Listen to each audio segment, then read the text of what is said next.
ಓ ಏನೋ ಸೂರ್ಯ ಬದಿಕೋಗ್ಬಿಟ್ಟಿದ್ಯಾ? ಹೋಗ್ಬಿಟ್ಟಿರ್ದೆ ಅನ್ಕೊಂಡಿದ್ನಲ್ಲ. ಏನ್ರಿ ಇದು ಕೋರ್ಟ್ ಜಾಗದಲ್ಲಿ ಹೊಡಿತಿರೋದು? ಇಲ್ಲ ಹೆತ್ತಿದ್ದ ಸಾಕಿದ್ದ ಈ ಬಡ್ಡಿ ಮಗ ನನ್ ಮಗನ ಕೊಲೆ ಮಾಡಕ್ ನೋಡಿದಾರೆ. ಅದನ್ನ ವಿಚಾರಣೆ ಮಾಡ್ಲಿಕ್ಕೆ ಕೋರ್ಟ್ ಇದೆ, ಜಡ್ಜ್ ಇದೆ. ತಂದೆ ತಾಯಿ ಯಾರು ಬೇಡ್ವಾ? ಎತ್ತಿದೀನ್ರಿ 9 ತಿಂಗಳು ಹೊತ್ತು ಹೆತ್ತಿದೀನಿ. ಪೌಡ್ರ್ ಇಲ್ಲ, ಪುಡಿ ಇಲ್ಲ, ಕಲ್ಬರ್ಕೆ ಇಲ್ಲ. ಏನ್ ಹೇಳಿ? ಪರಿಶುದ್ಧವಾದ ತಾಯಿ ಹಾಲು ರಕ್ತನ ಹಾಲ್ ಮಾಡಿ ಕುಡ್ಸಿದೀನಿ. ಸುಖ ಸುಮ್ನೆ ನನ್ ಮಗನ ಕೊಲೆ ಮಾಡಕ್ ನೋಡಿದನಲ್ಲ ಇವನು ಮುಖ ಮುಚ್ಚ ಹೊಟ್ಟೆ ಉರಿಯಲ್ವೇನ್ರಿ ನನಗೆ? ಉರಿಯಲ್ವಾ? ಭೂತಕಾಲದಲ್ಲಿ ಭವಿಷ್ಯತ್ ಕಾಲದಲ್ಲಿ ಸಕ್ಕರೆ ನನ್ನ ಮಗ ಅಂತ ಕರೀತಾರೆ ಅನ್ನೋ ನಂಬಿಕೆ ನನಗಿರ್ಲಿಲ್ಲ. ವರ್ತಮಾನ ಕಾಲದಲ್ಲಿ ಈ ವಾರ್ತೆ ನನ್ನ ಕಿವಿಗ್ ಬೀಳ್ತಾ ಇರೋದಕ್ಕೆ ನೀವೆಲ್ಲರೂ ಕಾರಣ. ಹೋಗೋ ನೀನ್ ಮತ್ತೆ ಜೈಲಿಂದ ಬರೋವರೆಗೂ ನಾನು ಏನು ಮಾಡಲ್ಲ. ನನ್ನ ಮೂಡ್ ಬದಲಾಗೋದ್ರೊಳಗೆ ಹೊಂಟೋಗು. ಏನ್ ಗುರಾಯಿಸ್ತಾ ಇದೀಯಾ? ಸ್ಟೇಷನ್ ಬಿದ್ದಿದ್ ಸಾಲ್ದಾ? ಏನ್ ಸಕ್ರೆ ಬಲೆ ಲವ್ಸು? ಲವ್ಸ್ ಇಲ್ಲ ಅಂದ್ರು ಸೆಂಟಿಮೆಂಟ್ ಇದೆ. ನಾನು ನಿನಗೆ ಅಮ್ಮ ಅಂತ ಹೇಳ್ಕೊಳ್ಳೋದಕ್ಕೆ ಸಂಕಟ ಇದೆ, ಆದ್ರೆ ಅಮ್ಮ ಅನ್ನೋ ಪದಕ್ಕೆ ನಾನ್ ವಿರುದ್ಧ ಅಲ್ಲ. ಬಿಡಿಯತ್ತೆ, ಬೈತಿರೋ ಅಂತಿರೋ ಹೊಗಳ್ತಿರೋ, ಆದ್ರೆ ಈ ನಿಮ್ ಮಮಕಾರನೇ ನಮ್ಗೆ ಆಶೀರ್ವಾದ. ಎಲ್ರು ಬಕೆಟ್ ಹಿಡಿದ್ರೆ ಇವ್ರು ಬಾವಿನೇ ತೋಡ್ತಾ ಇದಾರೆ ಮಮ್ಮಿ. ಹುಷಾರು. Case number 3245/16. ಯಾರೀ ಕೇಸ್ ಹ್ಯಾಂಡಲ್ ಮಾಡ್ತಿರೋದು? ನಾನೇ ಸ್ವಾಮಿಗಳೇ. ಏನ್ರಿ ರಾಮಕೃಷ್ಣ ಅವ್ರೆ, 50ನೇ ಕೇಸ್ ಅಲ್ವೇನ್ರಿ ನಿಮ್ದು? ಗೆದ್ರೆ ಹಾಫ್ ಸೆಂಚುರಿ. ಹೆಂಗ್ ಸ್ವಾಮಿ ನಾವು? ಸೂಪರ್, ಸರಿಯಾಗಿದೆ. ಏನ್ ಈ ಕೇಸು? ಯಾತಕ್ಕೋಸ್ಕರ ಡೈವರ್ಸ್ ಅಪ್ಲೈ ಮಾಡಿರೋದು? ಮಹಾಸ್ವಾಮಿ, ಈ ಪ್ರಪಂಚ ತುಂಬಾ ದೊಡ್ಡದು. ಇಷ್ಟು ದೊಡ್ಡ ಪ್ರಪಂಚದಲ್ಲಿ ನಮ್ಮ ಭಾರತ ದೇಶಕ್ಕೆ ಒಂದು ವಿಶೇಷವಾದ ಗೌರವ ಇದೆ. ಅದಕ್ಕೆ ಕಾರಣ ಇಲ್ಲಿನ ಸಂಸ್ಕೃತಿ. ಅದನ್ನ ಆಚರಣೆ ಮಾಡ್ತಾ ಇರುವಂತ ಹೆಣ್ಣು. ಭಾರತ ಮಾತೆ ಅಂತ ಕರಿತೀವಿ. ಒಂದು ದೇಶಕ್ಕೆ ಹೆಣ್ಣಿನ ಸ್ಥಾನ ಕೊಟ್ಟು ಪೂಜೆ ಮಾಡುವಂತ ದೇಶ ಅಂತ ಇದ್ರೆ ಅದು ನಮ್ಮ ಭಾರತ ಮಾತ್ರ. ಎತ್ರ ನಾರ್ಯಂತು ಪೂಜ್ಯತೆ ತತ್ರ ರಮಂತು ದೇವತಾ ಅಂತ ಹೇಳ್ತಾರೆ. ಎಲ್ಲಿ ಹೆಣ್ಣನ್ನ ಪೂಜೆ ಮಾಡ್ತಾರೋ ಅಲ್ಲಿ ದೇವತೆಗಳು ವಾಸ ಮಾಡ್ತಾರೆ. ಇಂಥ ಗೌರವದ ಸಾಲುಗಳಲ್ಲಿ ನಿಲ್ಲೋಳು ಹೆಣ್ಣು. ಸಂಸಾರಕ್ಕೆ ಸ್ಫೂರ್ತಿ ಹೆಣ್ಣು. ಸಂಸ್ಕಾರ ಪೂರ್ತಿ ಹೆಣ್ಣು. ವಿದ್ಯೆ ರೂಪದಲ್ಲಿರೋ ಶಾರದೆ ಹೆಣ್ಣು. ಹಣದ ರೂಪದಲ್ಲಿರೋ ಲಕ್ಷ್ಮಿ ಕೂಡ ಹೆಣ್ಣೆ. ಆದಿಶಕ್ತಿ ಅಂತ ಪೂಜೆ ಮಾಡಿಸ್ಕೊಳ್ಳೋ ಜಗನ್ಮಾತೆ ಕೂಡ ಹೆಣ್ಣು. ಗಂಡಿನ ಏಳಿಗೆ ಹೆಣ್ಣು, ಮನೆಗೆ ಮಾಳಿಗೆ ಹೆಣ್ಣು. ಇಷ್ಟು ವಿವರಣೆ ಕೊಡೋ ಅವಶ್ಯಕತೆ ಈ ಕೇಸಿಗಿತ್ತು ಸ್ವಾಮಿಗಳೇ. ಅದಕ್ಕೆ ಮುನ್ನುಡಿ ಹೇಳಿದೆ. ಕೋರ್ಟ್ ಸಮಯನ ವ್ಯರ್ಥ ಮಾಡೋ ಉದ್ದೇಶ ಅಲ್ಲ ಮಹಾಸ್ವಾಮಿಗಳೇ. ಇರ್ಲಿ ಸರಿಯಾಗಿದೆ, ಹೇಳಿ. ಹೆಂಗೆ ಸ್ವಾಮಿ? ಹೆಂಗೆ ನಾವು? ಅದಿರ್ಲಿ, ಮುಂದಕ್ಕೆ ಹೇಳ್ರಿ. ಮಹಾಸ್ವಾಮಿ, ಒಂದೇ ಮರ 100 ಹಣ್ಣುಗಳನ್ನ ಕೊಡೋ ಹಾಗೆ ಒಂದು ಹೆಣ್ಣು ಗಂಡಿನ ಜೀವನದಲ್ಲಿ 100 ಪಾತ್ರಗಳನ್ನ ನಿರ್ವಹಿಸ್ತಾಳೆ. ಅದ್ರಲ್ಲೂ ಗಂಡು ಮದ್ವೆ ಆದ್ಮೇಲೆ ಹೆಂಡತಿ ಮೇಲೆನೆ ಪರಿಪೂರ್ಣವಾಗಿ ಅವಲಂಬಿತ ಆಗ್ತಾನೆ. ತನ್ನ ಜೀವನಾನೇ ಇವಳು ಅಂತ ತುಂಬಾನೇ ಅವಳನ್ನ ಹಚ್ಕೊಂಡ್ಬಿಡ್ತಾನೆ. ಅಷ್ಟು ಹಚ್ಕೊಂಡಿರೋ ಹೆಂಡತಿ ಇನ್ನೊಬ್ಬನ ಜೊತೆ ತನ್ನ ಬದುಕನ್ನ ಹಂಚ್ಕೊಂಡಿದ್ದಾಳೆ ಅಥವಾ ಹಂಚ್ಕೊಂಡಿದ್ಲು ಅನ್ನೋ ಅಂತ ಒಂದು ಸತ್ಯ ಗೊತ್ತಾಗ್ಬಿಟ್ರೆ ಆ ಗಂಡನ ಪರಿಸ್ಥಿತಿ ಹೇಗಿರುತ್ತೆ, ಏನಾಗಿರುತ್ತೆ ಅಂತ ಯೋಚನೆ ಮಾಡಿ ಮಹಾಸ್ವಾಮಿಗಳೇ. ಆಕಾಶದಿಂದ ಕ್ಷಣಾರ್ಧದಲ್ಲೇ ಬರಸಿಡ್ಲು ಭೂತಾಯಿ ಒಡಲನ್ನ ಸುಟ್ಟಾಕೋ ಹಾಗೆ ಗಂಡನ ಎದೆ ಸುಟ್ಟು ಹೋಗುತ್ತೆ. ನಿಜ ರೀ ಮಹಾಸ್ವಾಮಿ, ನನ್ನ ಕಕ್ಷಿದಾರ ಮನೋಜ್ ಕುಮಾರ್ ಅಂತ. ವಿದ್ಯಾವಂತ, ಬುದ್ಧಿವಂತ, ರೂಪ ಇದೆ, ಗುಣ ಇದೆ, ಸಂಸಾರ ಇದೆ, ಅಪ್ಪ ಅಮ್ಮ ತಮ್ಮ ಎಲ್ರೂ ಇರೋಂತ ಪರಿಪೂರ್ಣ ಗೃಹಸ್ಥ. ಅಂಥ ವ್ಯಕ್ತಿ ಬಾಳಲಿ 23 ತಿಂಗಳ ಹಿಂದೆ ಒಂದು ಸಿಡಿಲು ಹುಟ್ಕೊಳುತ್ತೆ. ಆ ಸಿಡಿಲಿನ ಹೆಸರು ರೋಹಿಣಿ ಅಲಿಯಾಸ್ ಕಲ್ಯಾಣಿ. ಬೊಲೆ ಮಾತಾಡ್ತಾರಪ್ಪ. ಕೇಸ್ ನಾವೇ ಗೆಲ್ಬೋದಲ್ವಾ? ಇದ್ರಿ ನೋಡೋಣ. 2017ನೇ ಇಸ್ವಿನಲ್ಲಿ ಮೋಟ್ಗಾನಹಳ್ಳಿ ಅನ್ನೋ ಗ್ರಾಮದಲ್ಲಿ ಸುರೇಶ್ ಅನ್ನೋ ವ್ಯಕ್ತಿ ಜೊತೆ ಇವ್ರ ಮದ್ವೆ ನಡೆಯುತ್ತೆ. ಅದ್ರ ಮ್ಯಾರೇಜ್ ಸರ್ಟಿಫಿಕೇಟು ನಿಮ್ ಮುಂದೆ ಇದೆ ಸ್ವಾಮಿಗಳೇ. 2018 ಮೇ ತಿಂಗಳಲ್ಲಿ ಸುರೇಶ್ ಮತ್ತು ರೋಹಿಣಿ ಅಲಿಯಾಸ್ ಕಲ್ಯಾಣಿ ಇವರಿಬ್ಬರಿಗೂ ಒಂದು ಮುದ್ದಾದ ಮಗು ಆಗತ್ತೆ. ಆ ಮಗು ಹೆಸರು ಕ್ರಿಶ್ ಅಂತ.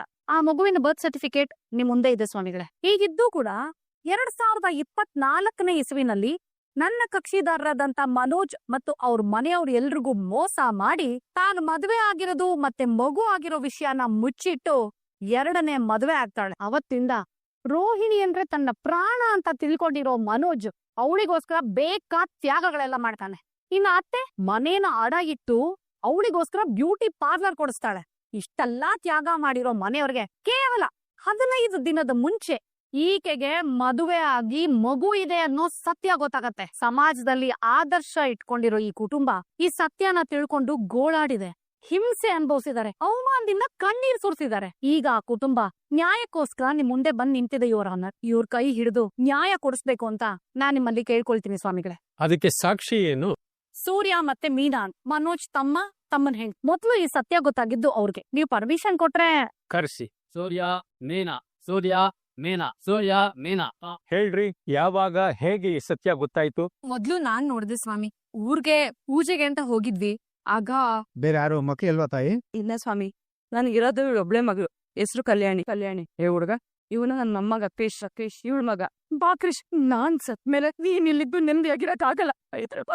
ಹಾಗಾದ್ರೆ ಬ್ಲಾಕ್ ಮೇಲ್ ಮಾಡಿದ್ದಾರೆ ನಿಮ್ಗವರು? ಹೌದು ಸ್ವಾಮಿ. ನಿಮ್ಗೆ ಹೇಗ್ರಿ ಗೊತ್ತಾಯ್ತು? ಸಾರ್, ಇವ್ರ ಮೊದಲನೇ ಗಂಡ ಇದ್ರಲ್ಲ, ಅವ್ರ ಅಣ್ಣ ಅತ್ತಿಗೆ ನನ್ ಕ್ಯಾಬಲ್ ಬಂದಿದ್ರು, ಅವಾಗ ಸತ್ಯ ಗೊತ್ತಾಯ್ತು. ಸಾರ್, ನನಗ್ ಸತ್ಯ ಗೊತ್ತಾಗಿರೋ ವಿಷಯ ಇವ್ರು ಗೊತ್ತಾಗಿ ನನ್ನನ್ನ ಕೊಲೆ ಮಾಡೋ ಸಂಚು ಕೂಡ ಮಾಡಿಸಿದ್ರು. ಕೊಲೆ ಮಾಡಕ್ಕೆ ಪ್ರಯತ್ನ ಪಟ್ಟವರು ಇಲ್ಲೇ ಇದ್ದಾರೆ. ಕ್ರಿಮಿನಲ್ ಕೋರ್ಟ್ ಅಲ್ಲಿ ಕೇಸ್ ನಡೀತಿದೆ. ಇಲ್ಲಿಗೆ ಈ ಸಾಕ್ಷಿ ತುಂಬಾ ಮುಖ್ಯ ಅಂತ ಕರೆಸಿದೀನಿ. ಕರೆಸ್ರಿ. ಯಾರ್ರೀ ಅದು? ಕಾಗೆ ಸುಬ್ಬ ಅಂತ ಇವರು ಆನರ್. ಕಾರ್ಯಸುಬ್ಬ. ಏನಯ್ಯ ನಿನ್ ಹೆಸರು? ಕಾಗೆ ಸುಬ್ಬ ಅಂತ ಸರ್. ಏನಕ್ಕಪ್ಪ ನೀನ್ ಅವ್ರನ್ನ ಕೊಲೆ ಮಾಡಕ್ ನೋಡಿದ್ದು? ರೋಹಿಣಿ ಅವ್ರು ಹೇಳಿದ್ರ ಅವ್ರನ್ನ ಕೊಲೆ ಮಾಡೋದಕ್ಕೆ? ಇಲ್ಲ ಸ್ವಾಮಿ, ಇಲ್ಲ. ನನ್ ವ್ಯವಹಾರಕ್ಕೆ ಭಾರಿ ತಲೆ ಹಾಕೊಂಡ್ ಸರ್ ಇವ್ನು ಸೂರ್ಯ, ಅದಕ್ಕೆ ಪರ್ಸನಲ್ ಆಗಿ ಅಟ್ಯಾಕ್ ಮಾಡಿದ್ದು. ನಿಜಾನ? 100ಕ್ಕೆ 100 ಸ್ವಾಮಿ. ಪಾಪ ಈ ಹೆಣ್ಮಗು ನನಗೇನು ಹಾಕೊಟ್ಟಿಲ್ಲ. ಸರಿ, ನೀವಿರಿ, ಆಮೇಲೆ ಮಾತಾಡೋಣ. ನೀವು ಹೋಗಿ ಕೂತ್ಕೊಳ್ರಿ, ಆಮೇಲೆ ಕರೆಸ್ತೀನಿ. ಯಾರ್ರೀ ಅದು? ಮನೋಜ್ ಕುಮಾರ್, ಕರೆಸ್ರಿ. ಮನೋಜ್ ಬನ್ನಿ. ರೋಹಿಣಿ ಎಲಿಯಾಸ್ ಕಲ್ಯಾಣಿ ಯಾರ್ರೀ? ನಾನು ಇವ್ರ ಆನರ್. ಬನ್ರಿ, ಇಲ್ಲಿ ನಿಂತ್ಕೊಳ್ರಿ. ಏನಮ್ಮ ರೋಹಿಣಿ, ಲಾಯರ್ ಯಾರು ಇದಾರಮ್ಮ ನಿನ್ ಕಡೆ? ನನ್ನ ಕಡೆ ಇರೋದು ಸತ್ಯ, ಮನಸ್ಸಾಕ್ಷಿ ಅಷ್ಟೇ. ಲಾಯರ್ನ ಹಿಡ್ಕೊಳ್ಳೋ ಶಕ್ತಿ ನನಗಿಲ್ಲ ಸ್ವಾಮಿ. ಕೋರ್ಟ್ ನೇಮಕ ಮಾಡಿದ್ರೆ ಒಪ್ಪಿಗೆನಾ? ನನ್ನ ಪರವಾಗಿ ನಾನೇ ಮಾತಾಡೋಣ ಅಂತ ಅನ್ಕೊಂಡಿದೀನಿ, ನೀವ್ ಒಪ್ಕೊಂಡ್ರೆ. ಅದು ಲೀಗಲ್, ಅನುಮತಿ ಇದೆ, ಮಾತಾಡ್ಬೋದು. ಅದು ಆಮೇಲೆ. ಈಗ ಲಾಯರ್ ರಾಮಕೃಷ್ಣ ಅವ್ರು ಹೇಳಿದ ಮಾತನ್ನ ಕೇಳಿಸ್ಕೊಂಡಿರಲ್ಲ, ಅದಕ್ಕೆ ಏನ್ ಹೇಳ್ತೀರಾ? ಮದುವೆ ಆಗಿತ್ತ ಮುಂಚೆನೆ ನಿಮ್ಗೆ? ಮಗುನು ಇತ್ತ? ಹೌದು ಸ್ವಾಮಿ. ಅಲ್ಲ, ಈ ವಿಷಯನ ನೀವು ಮನೆಯವ್ರಿಗೆ ಹೇಳಿಲ್ವಾ? ಇಲ್ಲ ಮಹಾಸ್ವಾಮಿ. ಆಯ್ತಲ್ಲ, ಡೈವೋರ್ಸ್ ಕೇಸ್ಗೆ ವ್ಯಾಲ್ಯೂಬಲ್ ರೀಸನ್ ಸಿಕ್ತಲ್ಲ. ಆದ್ರೆ ಆದ್ರೆ ಏನು? ಈ ಮನೆಯವ್ರಿಗೆ ಸತ್ಯ ಹೇಳ್ದೆ ಮದ್ವೆ ಆಗಿದ್ರಲ್ಲ ನೀವು, ಅದು ತಪ್ಪಲ್ವಾ? ಆ ಮನೆಯವರಿಗೆ ನಾನ್ ಸತ್ಯ ಹೇಳ್ದೇ ಇರ್ಬೋದು, ಆದ್ರೆ ಮನೋಜ್ ಅವರಿಗೆ ನಾನು ಮೊದ್ಲೇ ಎಲ್ಲಾ ಸತ್ಯನೂ ಹೇಳಿದೀನಿ. ನಾನ್ ನಿಮ್ಗೆ ಹೇಳಿಲ್ವಾ ಈ ರೋಹಿಣಿ ಸುಲಭವಾಗಿ ಬಿಡಲ್ಲ ಅಂತ? ಅಯ್ಯೋ ಮಹಾಸ್ವಾಮಿ, ಇವ್ಳು ಹೇಳ್ತಿರೋದೆಲ್ಲ ಬರೀ ಸುಳ್ಳು. ನನ್ ಮಗನ್ ಏನು ಗೊತ್ತಿಲ್ಲ, ನಿಜವಾಗ್ಲು. ಕೂತ್ಕೊಳ್ರಿ ನೀವು. ಅಯ್ಯೋ ಇಲ್ಲ ಸ್ವಾಮಿ, ಇವ್ಳು ಬರೀ ಸುಳ್ಳು ಹೇಳೋದು, ಸುಳ್ಳು ಹೇಳ್ತಿದ್ದಾಳೆ. ಆಯ್ತು, ನೀವು ಕೂತ್ಕೊಳ್ರಿ. ಏನ್ರಿ ಇದು ಕೃಷ್ಣ? ನಾನ್ ಮಾತಾಡ್ತೀನಿ, ಕೂತ್ಕೊಳ್ಳಿ ಶಾಂತಿ ಅವ್ರೆ. ಕೋರ್ಟ್ ಅಲ್ಲಿ ಹೀಗೆಲ್ಲ ಆಡೋ ಹಾಗಿಲ್ಲ. ಅಯ್ಯೋ ನನಗ್ ನಂಬಿ ಅವ್ಳು ಸುಳ್ಳೇ ಹೇಳ್ತಿರೋದು. ಅದನ್ನ ನಾವ್ ಮಾತಾಡ್ತೀವಿ, ನೀವು ಕೂತ್ಕೊಳ್ಳಿ ಶಾಂತಿ ಅವ್ರೆ. ಯೋ ಸಕ್ರೆ ಕೂತ್ಕೋ ಸಕ್ರೆ. ಏನ್ರಿ ರಾಮಕೃಷ್ಣ, ಹೇಳಿದ್ದೇನ್ ಹೇಳ್ತಿದ್ದಾರೆ? ಸುಳ್ಳು ಮಹಾಸ್ವಾಮಿ, ಹೀಗೆ ಬಾಯಿ ಬಿಟ್ರೆ ಹೇಳೋದೆಲ್ಲ ಸುಳ್ಳೆ. ಇದು ಅದೇ ತರದ್ ಒಂದ್ ಸುಳ್ಳು. ನೀನೇನಮ್ಮ ಹೇಳ್ತೀಯಾ? ನನ್ನ ಪರವಾಗಿ ನಾನೇ ಮಾತಾಡ್ತಿರೋದ್ರಿಂದ ಲಾಯರ್ ರಾಮಕೃಷ್ಣ ಅವರಿಗೆ ಒಂದ್ ಪ್ರಶ್ನೆ ಕೇಳ್ಬೋದಾ? ನನ್ನನ್ನೇ ಪ್ರಶ್ನೆ ಕೇಳೋದ್ ನೀವು? ಕೇಳ್ತೀನಿ, ಹೇಳಿ. ಕೇಳಿ. ನಾನು ಬಾಯ್ ಬಿಟ್ರೆ ಸುಳ್ಳು ಹೇಳ್ತೀನಿ ಅಂತ ಹೇಳಿದ್ರಲ್ಲ, ಯಾವಾಗ ಕೇಳಿಸ್ಕೊಂಡಿದ್ದೀರಾ ನನ್ ಮಾತನ್ನ?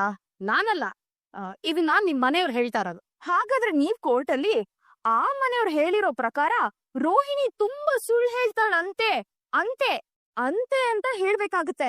ನೀವೇನೋ ಕಣ್ಣಾರೆ ನೋಡಿರೋ ಹಾಗೆ ಇಲ್ಲಿ ಹೇಳ್ತಾ ಇದ್ದೀರಾ?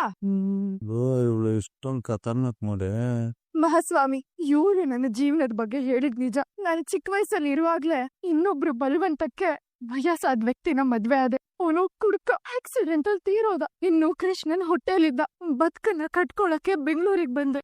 ಮನೋಜ್ ಅವರು ನನ್ನ ಪ್ರೀತಿ ಮಾಡಿದ್ರು. ಇಬ್ರು ಮದ್ವೆ ಆಗೋ ನಿರ್ಧಾರ ಮಾಡಿದ್ವಿ. ಅದು ಸರಿ ನಮ್ಮ, ಈ ಎಲ್ಲಾ ಸತ್ಯ ಮನೋಜ್ ಅವ್ರಿಗೆ ಹೇಳಿದೀನಿ ಅಂದ್ಯಲ್ಲ, ಅದ್ರ ಬಗ್ಗೆ ಮಾತಾಡು.